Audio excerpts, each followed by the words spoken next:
Today I'll be writing about ferries and reading about them. I first thought of, the ferry from my hometown to Boston.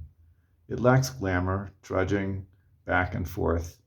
Bright single lights lit its dark hold as men played cards and drank beer on the way home from work when I had 9 years of age.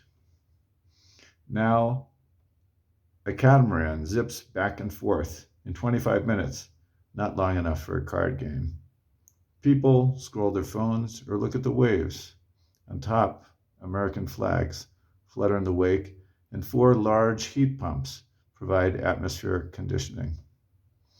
Different types of people ride up top outside versus downstairs inside. Some ride outside most of the winter in a space between clear vinyl flaps that keep the wind out. A few brave souls dive outside to grip the handrail, leaning into the wind to duck back into shelter again. Most of the passengers go to Hingham, but a few go to Hull, my hometown, a poorer town. Hingham has a large apartment complex development right near the ferry, within walking distance. You don't even need to own a car, although I imagine most do anyway.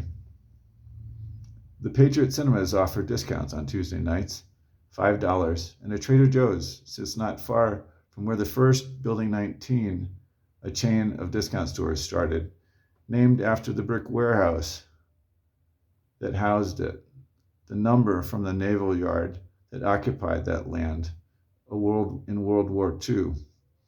They built an immense number of ships, I think one every 3 days, mostly three types of landing craft, from Marines to storm beaches, like in that movie Saving Private Ryan.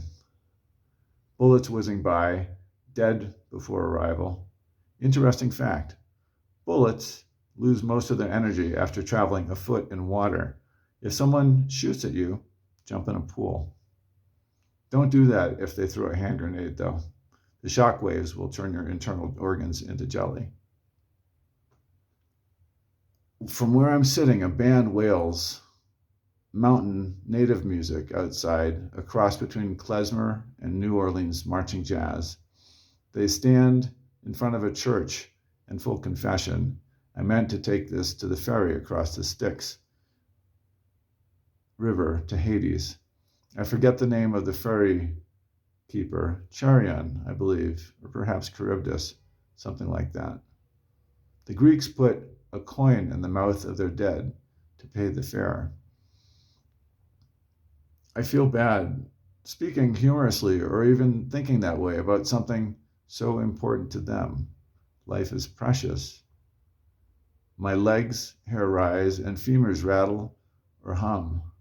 Now, I, who just had a boy born 7 months ago, have something to worry about, something that matters. I walked by a funeral parlor and I saw tiny coffins, shiny wood. Not all babies make it. I would lie if I say I love my son. I don't even know him. He hasn't achieved any character, and yet he's vital. He has a personality. I would like to take him on the ferry to Hull. I have begun speaking about myself in the third person. Dad is doing this. Your father, blank.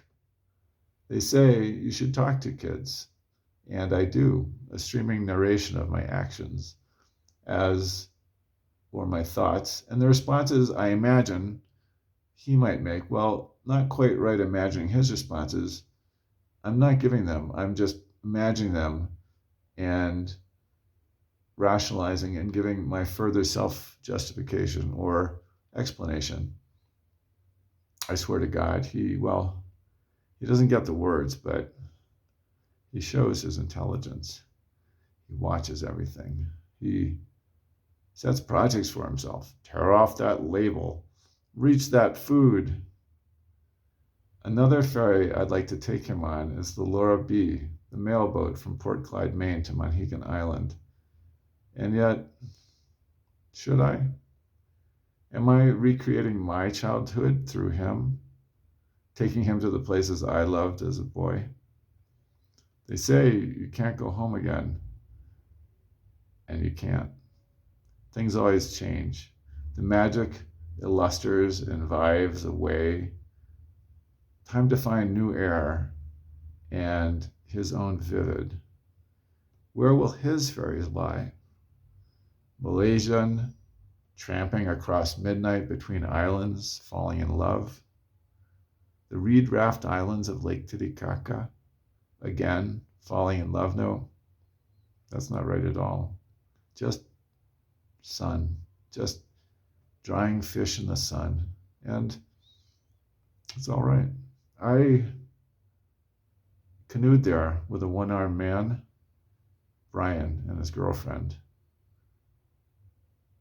Lacking any poetic ending, but I learned a bit about geography from Brian. He made a drawing, and I kept it a long time.